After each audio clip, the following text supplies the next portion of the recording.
Bonjour, monsieur Hervé, alias le berger, c'est ça? C'est ce que communément beaucoup de personnes Oh, m'appellent. ouais, dites-moi, pourquoi on vous surnomme le berger? Ça, c'est. Communément Qui a commencé à vous appeler le berger? Celui qui a commencé, c'est mon frère, M. Stéphane. Stéphane est présent. C'est lui qui m'a donné ce nom-là. Qui ça? Stéphane ou Rol? De Rol, hein? Ben, quelle est la raison? Je veux savoir pourquoi on l'appelle le berger. C'est Stéphane qui donne le nom ici. Oh. Quelle que soit la personne qui donne le nom, pourquoi on l'appelle le berger? Parce que d'habitude, berger dans la Bible, c'est pasteur, celui qui s'occupe des brebis. Est-ce que tu as des brebis? Pardon? Non, je n'en ai pas. Mais alors pourquoi tu acceptes le terme berger? Au fait, je me dis que c'est une manière que mon frère Stéphane ressent pour moi, pour pouvoir être un peu plus intime avec moi, quoi. Donc c'est pour ça que je préfère l'accepter. Là, ça me permet d'avoir des liens un peu plus proches. Ok. Ouais. Apparemment, vous êtes de bonne humeur, vous avez un témoignage à faire pour nous.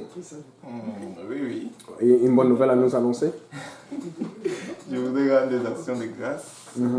Ce que Dieu est en train de faire dans ma vie.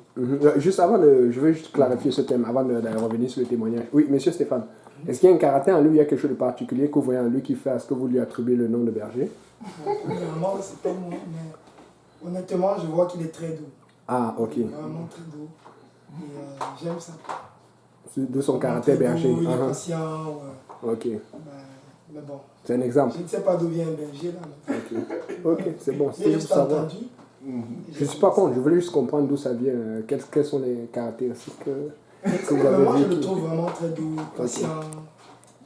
Ok, alors monsieur le berger, voilà, vous pouvez commencer à donner votre témoignage. Qu'est-ce qui s'est passé? Quand ça a commencé? Quel était le début et la fin de l'histoire? À vous. Au fait, ça fait déjà, pour peu, peut-être déjà 3-4 mois, je suis dans des situations un peu compliquées avec l'école, les papiers. Au fait, l'école m'a mis beaucoup de pression, comme quoi il y avait certains montants à régler. Je dois finir deuxième, troisième tranche, vite fait. Est-ce qu'on peut savoir les montants? C'était considérable. $3 800. Ok. Presque, oui, 3 780, presque $3 800 que je devais donner. Je n'en avais pas. Au fait, j'étais constamment sous pression. Chaque fois, j'entendais toujours mon nom, on m'appelait au niveau de la direction. Il faut que tu ailles voir ce qui ne va pas là-bas. Le professeur me disait, j'allais là-bas et puis j'expliquais ma situation, quoi. Comme quoi actuellement je n'en ai pas et tout. Mais je ne sais pas comment, mais le Seigneur faisait toujours en sorte que je continuais toujours à fréquenter. Donc je ne comprenais pas, les autres venaient, en fait, les autres personnes dans ma salle de classe, parfois on venait les mettre beaucoup de pression, il fallait qu'ils donnent de l'argent pour pouvoir poursuivre. Mais moi je poursuivais sans problème, au fait, on me comprenait que j'étais en difficulté, quoi. Bon, ces instants-là, c'est vraiment des instants très difficiles. Et puis à un moment, ça a encore été de plus en plus difficile. Avec le fait que mes papiers ont commencé à s'expirer, il fallait renouveler et tout. J'étais vraiment acculé. J'étais comme dépassé. Donc quand on vous regarde dans les vidéos à l'église, vous étiez un peu d'adoré, vous étiez acculé en même temps. Oui, je te dis. Où est-ce que vous trouviez la force d'adorer comme ça? Oh, au fait, c'est le Seigneur, en fait. Quand tu as le Seigneur, quand tu arrives à un certain... Quand le Seigneur te montre certains... Parce que moi, je me dis, il y a certaines dimensions de la sanctification que quand tu arrives à ce niveau-là, tu es rempli de beaucoup de paix, et surtout beaucoup de joie aussi. Ce qui fait que... Donc vous êtes arrivé à cette dimension où même acculé. Non, merci monsieur le berger, continuez, vous étiez acculé, continuez. J'étais acculé, mais jusque-là, j'avais toujours la paix du Seigneur en moi. Et puis le Seigneur me parlait toujours par rapport à un thème, la foi. Il me parlait toujours par rapport à la foi. Il essayait toujours de me parler chaque fois par rapport à la foi. Mais jusque-là, je disais, Seigneur, je n'arrive pas avec toutes les situations. Toi-même vois, je suis en difficulté avec les papiers, avec l'école. Il me dit, est-ce que tu as la foi en moi? Est-ce que tu crois en moi? Chaque fois, j'ai fait regarder le thème de foi, la foi. La foi, et chaque fois, il me fait parler de la foi. Il me fait observer, même les païens. Il me disait, ceci, regarde ces païens-là, regarde à quel point ils ne sont pas croyants, mais ils ne savent pas que c'est moi qui... ce sont mes principes qu'ils appliquent à leur vie. Si tu remarques bien, les païens sont beaucoup plus positifs. Si tu vas voir ces choses-là, quand ils... soit quand ils font les papiers, même quand ils sont dans des situations la plus difficile, jusqu'à ils arrivent à un point d'où on doit les renvoyer. Il croit que ça va s'arranger. Il croit que ça va s'arranger. Donc il est toujours positif. Sans s'en rendre compte, il est en train d'appliquer un principe biblique qui est la foi, en fait. Parce qu'il est positif. La foi, c'est la positivité. Croire à ce qui... ou l'assurance des choses qu'on ne voit pas. Ouais, l'assurance des choses qu'on ne voit pas. Oui. Croire en quelque chose comme si c'était déjà là. Oui, au fait, le Seigneur m'a beaucoup parlé par rapport à ça. Et puis, je suis arrivé à un point que j'ai commencé à réfléchir, j'ai commencé à penser par rapport à la foi. J'ai commencé à m'interroger sur ça, en fait. Je me suis dit, pourquoi est-ce que je manque de foi? Qu'est-ce qui fait que je manque de foi? Pourquoi est-ce que je n'ai pas une ferme assurance? Comme dit la foi c'est une ferme assurance. Pourquoi est-ce que je n'ai pas une ferme assurance? Tout. J'ai essayé d'un peu de voir un peu qu'est-ce qui ne va pas dans ma vie. Parfois, je reste parfois, en ce temps, je reste un peu calme, tranquille, j'essaie de voir pourquoi. Je comprenais que, bon, il y a certains petits points sur moi qu'il fallait que je travaille. Bon, j'ai donc commencé à... Quand j'ai commencé à prier, quand je priais le Seigneur... Avant de venir, vous avez certains points sur vous où vous devez commencer à travailler. Quels sont ces points, point par point? Surtout le fait que j'avais cette joie-là, cette paix-là, mais il y avait certains moments, il y avait comme cette peur-là qui revenait au fait. C'est pas moi qui fais, mais c'est comme tout homme, quoi. Ta chair revient, même si spirituellement tu es un peu... un peu humilité. Même si spirituellement tu es un peu assis, parfois ta chair revient de temps en temps. Donc c'est pas toi qui fais au fait, tu es humain, quoi. Donc chaque fois ma chair revenait, ça me dit que je ne peux pas. Mais après je me relève, je dis non, je sais en quel Dieu j'ai cru. Amen. Je sais qu'il peut faire toutes choses. Pourquoi est-ce que je commence à trembler? Je tremble pourquoi? Quelle raison en fait? C'est ça qui je m'interrogeais par rapport à ça. Le Seigneur commençait à travailler dans ma vie par rapport à la foi. Il me disait, commence à dire déjà merci. Parce que la foi, il faut...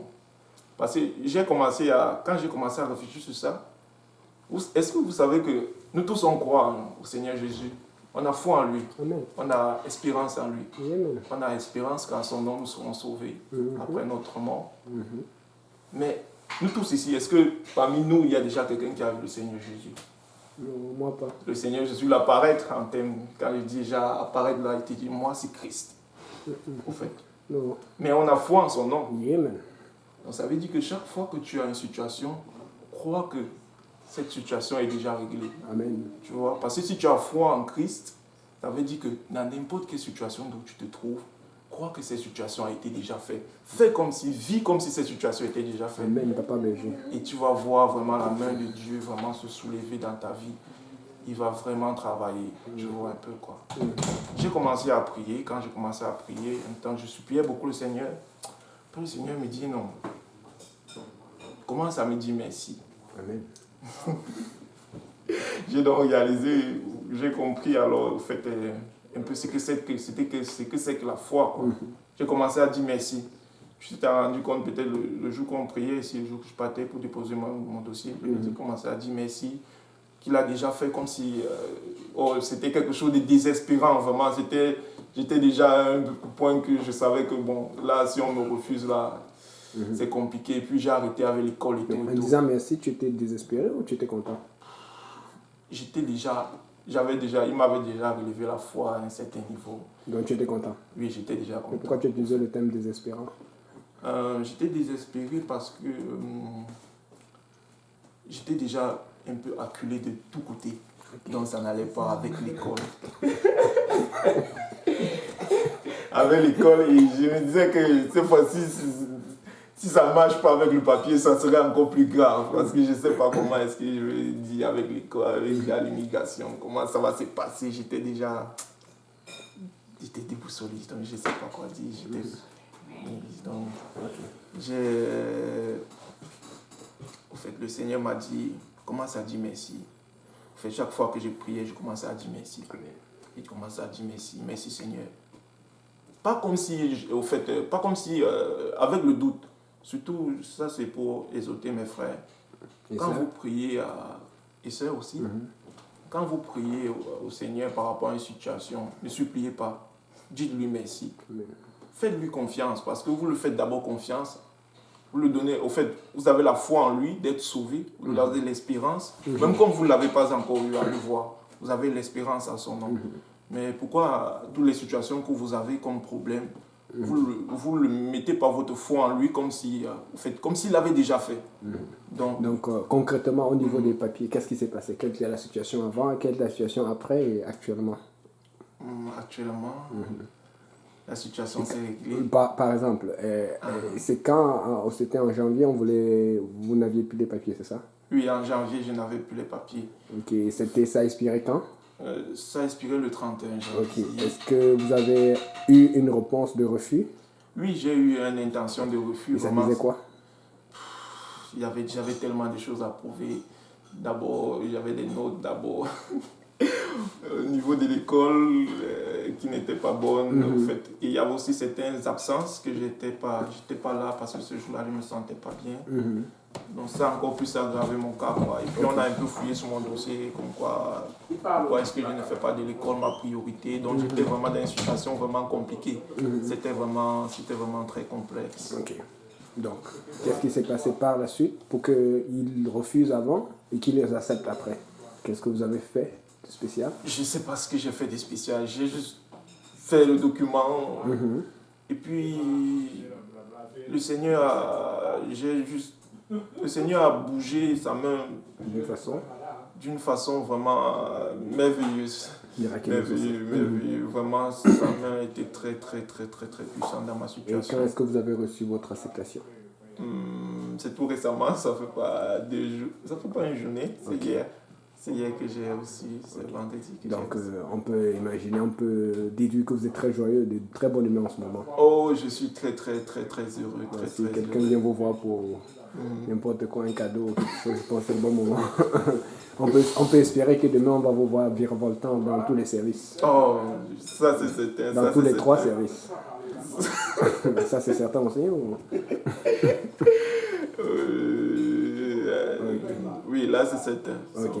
S'il y a un dernier message que vous pouvez dire aux gens qui vous regardent et qui ont une situation d'immigration ou une situation autre quelconque dans laquelle ils ont besoin de plus de foi, qu'est-ce que vous leur direz en quelques mots? En fait, ce que je veux leur dire à tous ceux qui ont des situations vraiment difficiles, vraiment des situations vraiment compliquées, que ce soit avec l'immigration ou des situations de la vie quelconque. Au fait, quand vous priez au Seigneur, ne venez pas avec lui ne venez pas vers lui d'une manière désespérée. Commencez d'abord à dire merci au Seigneur pour tout ce qu'il est en train de faire, qu'il fait déjà dans votre vie et pour ce qu'il va faire actuellement. Donc faites comme si c'était déjà fait. Amen. Parce que vous avez la foi en lui, vous croyez en son nom, qu'en son nom vous serez sauvés. Donc pourquoi est-ce que quand tu vas avoir des situations, tu ne vas pas croire en lui comme s'il avait déjà fait? Donc fais comme s'il avait déjà fait, surtout c'est très important. Donc quand tu fais comme s'il avait déjà fait, tu vas t'en rendre compte qu'il a fait. Amen. Donc c'est ça. Merci beaucoup, monsieur Hervé. Mm-hmm. Au revoir et bonne journée, monsieur le berger. Merci. Que Dieu bénisse. Amen.